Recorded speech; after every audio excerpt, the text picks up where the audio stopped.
Mushroom biryani பண்ண போறோம். வாங்க எப்படி செய்யலாம் பார்க்கலாம். வாங்க வீடியோக்குள்ள போகலாம். இப்போ வந்து மஷ்ரூம் பிரியாணிக்கு தேவையான பொருட்கள் என்ன பார்த்துக்கலாம். நெய் எடுத்து வச்சிருக்கேன், 2 டேபிள் ஸ்பூன் நெய் எடுத்து வச்சிருக்கேன், ஆயில் எடுத்து வச்சிருக்கேன், அண்ட் பிரியாணிக்கு முக்கியமான ஐட்டம் மஷ்ரூம் எடுத்து வச்சிருக்கேன், 3 மீடியம் சைஸ் வெங்காயத்தை வந்து நான் பொடி பொடியா நறுக்கி எடுத்து வச்சிருக்கேன், தக்காளி வந்து ஒரு தக்காளி பெரிய தக்காளியை பேஸ்ட் பண்ணி எடுத்து வச்சிருக்கேன், அண்ட் ஒரு பாக்கெட் தயிர் கவின்ஸ் தயிர் எடுத்து வச்சிருக்கேன், ஒரு கைப்பிடி அளவு கொத்தமல்லி எடுத்து வச்சிருக்கேன், ஒரு கைப்பிடி அளவு புதினா எடுத்து வச்சிருக்கேன், 3 டம்ளர் அளவு பாஸ்மதி ரைஸை வந்து கழுவி எடுத்து வச்சிருக்கேன். வாங்க எப்படி செய்யலாம் பார்க்கலாம். இப்போ வந்து அடுப்பை பற்ற வச்சு சட்டி எடுத்து வச்சாச்சு. நான் எல்லா நான்வெஜ் ஐட்டம் பிரியாணி ஐட்டம்லாம் இந்த சட்டிலாம் தான் பண்ணுவேன். அதனால அந்த சட்டி வந்து இந்த கலர்ல இருக்கு. ஸோ சட்டி சூடானது தான் பிரியாணி ரெடி பண்ண போறோம். ஹீட் ஆயிடுச்சு. இப்போ நான் ஃபர்ஸ்ட் 2 டேபிள் ஸ்பூன் நெய்யை சேர்த்தாச்சு.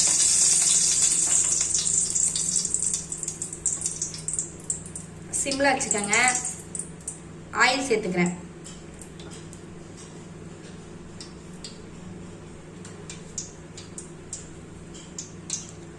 ஆயில் நெய்யும் நல்லா சூடானதுக்கு அப்புறம் பொடி பொடியா நறுக்கி வச்ச வெங்காயத்தை சேர்த்துக்கிறேன்.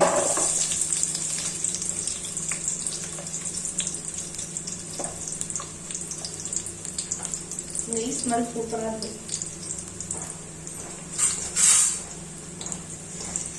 கரண்டி வச்சு நல்லா வதக்க போறோம்.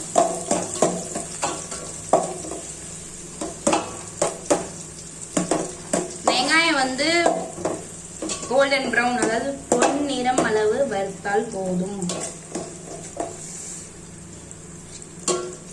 இது என்ன சரியா வெட்டலையா? ஒருத்தவர் மட்டும் எஸ்கேப் ஆயிட்டாரு கட்டிங் இருந்து.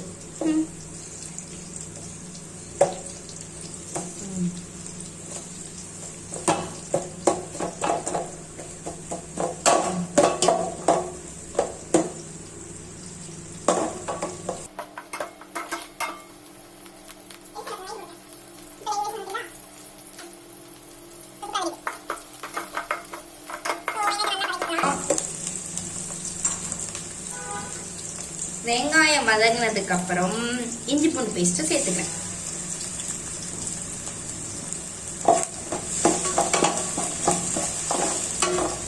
இஞ்சி பூண்டு பச்சை வாசனை போற அளவுக்கு நல்லா வதக்கிக்கலாம்.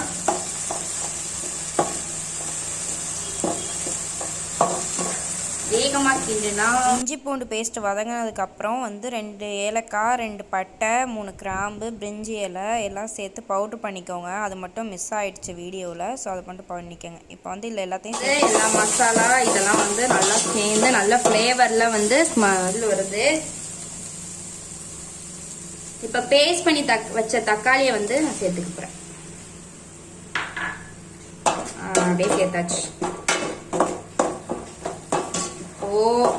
இந்த பேஸ்ட் பண்ணி வச்ச தக்காளி எல்லாம் வந்து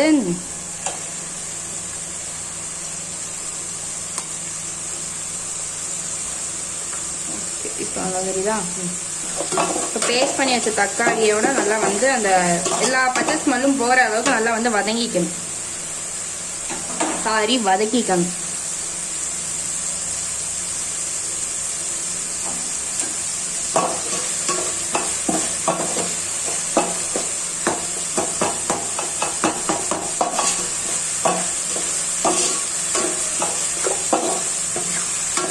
இதை நீங்க ஃபைன் பவுடரா வந்து நிறைய வந்து நம்ம பிரியாணி செய்ய போறோம்னா அந்த மசாலாலாம் வந்து அரைச்சிங்கன்னா ஃபைன் பவுடரா வரும். நான் வந்து கொஞ்சம் ஸ்பைசஸ் போட்டிருக்கனால எனக்கு நல்லா அரைப்படல, அதனால வந்து நான் கொஞ்சம் தண்ணி சேர்த்துக்கிறேன்.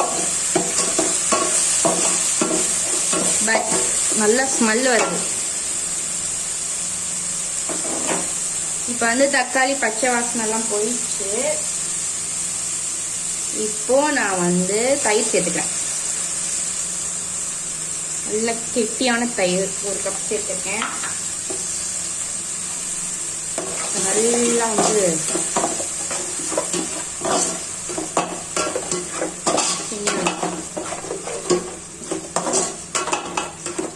நாம தக்காளி வந்து கட் பண்ணி கூட போட்டுக்கலாம். நான் பேஸ்டா போட்டனால சீக்கிரம் ஆயிடுச்சு. கட் பண்ணி போடனாலும் போட்டுக்கோங்க. ஆனால் பேஸ்ட்டாக போட்டால் கொஞ்சம் வந்து டேஸ்ட் நல்லாயிருக்கும். தக்காளி வந்து தனியாக அந்த பிரியாணியில் தெரியாது. இப்போ நான் இந்த மாதிரி மஷ்ரூம் வந்து நான் இந்த மாதிரி கட் பண்ணி வச்சிருக்கேன். இதை சேர்த்துக்கிறேன்.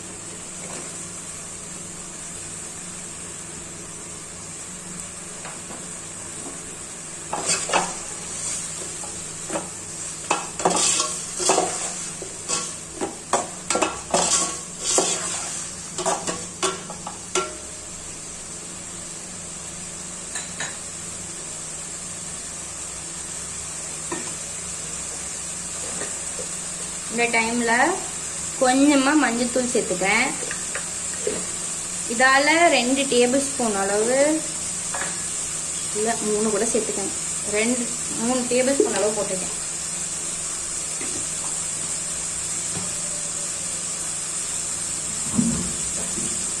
அதே கரண்டியால மறுபடியும் 3 டேபிள் ஸ்பூன் அளவு மிளகாத்தூள் சேர்த்துக்கிறேன். சேர்த்து நல்லா மிக்ஸ் பண்ணி விடுங்க.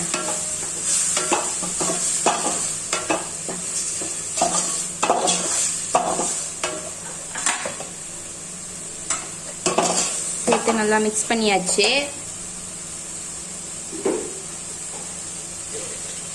நான் இந்த அளவு கல்லுப்பு சேர்த்துக்கிறேன்.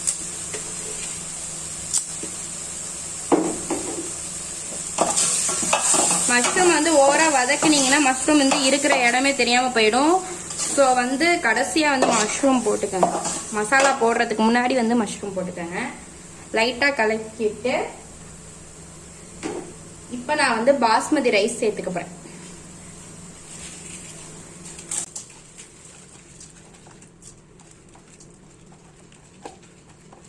சேர்த்தாச்சு. இப்போ நான் 3 கப்பு வந்து பாஸ்மதி ரைஸ் எடுத்தேன். 3க்கு வந்து 6 தண்ணி சேர்த்துக்கிறேன். நீங்கள் ஊற வச்சிங்கன்னா 1.5 டம்ளர் சேர்த்தா போதும். 1 கப்புக்கு வந்து 1.5 டம்ளர் சேர்த்தா போதும். இப்போ சப்போஸ் ஊற வைக்காம பண்ணீங்கன்னா 1 கப்புக்கு 2 டம்ளர் தண்ணி சேர்த்துக்கிறேன். நான் வந்து ஊற வைக்கல, அதனால நான் வந்து 3 கப்புக்கு 6 டம்ளர் தண்ணி சேர்த்துக்கிறேன். சேர்த்தாச்சு.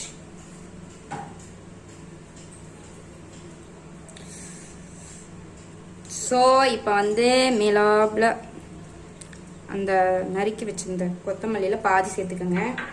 இதனால பாதி சேர்த்துக்கோங்க. நறுக்கி வைக்கல, முழுயலாவே சேர்த்துக்கோங்க. சேர்த்து லைட்டா ஃபுல்லா அந்த மசாலா எல்லாம் வந்து மிக்ஸ் ஆகணும்.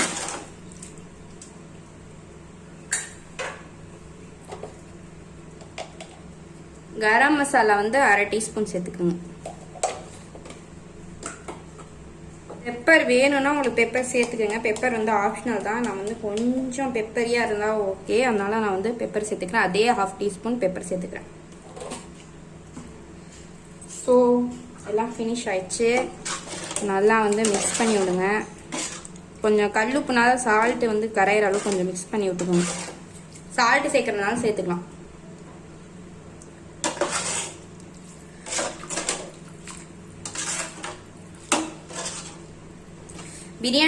பிரியாணிக்கு எப்பவுமே வந்து கொஞ்சம் அந்த தண்ணி, இப்போ வந்து நம்ம எல்லா தண்ணி சேர்த்ததுக்கப்புறம் கொஞ்சம் உப்பு கரிக்கிற மாதிரி இருந்தால் தான் வந்து அரிசியில் வந்து உப்பு கரெக்டாக இருக்கும். ஸோ உப்பு கரிக்கிற மாதிரி இருக்கான்னு பார்த்துக்கணும். இப்போ நம்ம இதை வந்து மூடி போட்டு வேக வைக்க போகிறோம். அரிசி வந்து கொஞ்சம் ஹாஃப் பாயில் ஆனதுக்கப்புறம் நம்ம எடுத்துட்டு ஒரு கிளறிட்டு நெய் ஊற்றிட்டு தம் போட போகிறோம். ஸோ இப்போ வந்து நான் வந்து ஓப்பன் பண்ண போகிறேன். ரைஸ் வந்து ஹாஃப் குக் ஆயிடுச்சு. இப்போ வந்து இதை வந்து லைட்டாக வந்து இந்த மாதிரி கிண்டி விட்டுட்டு என்ன பண்ண போகிறோம், வச்சிருந்த அந்த கொத்தமல்லி புதினா எல்லாத்தையும் வந்து ஆட் பண்ணிக்கிறோம். 2 டேபிள் ஸ்பூன் அளவு மறுபடியும் நெய் ஆட் பண்ணிக்கிறோம். ஆட் பண்ணி இப்போ நம்ம தம் போட போகிறோம். மூடி வச்சிடலாம். அதை அப்படியே தோசைக்கல்லை சூடு பண்ணிக்கலாம்.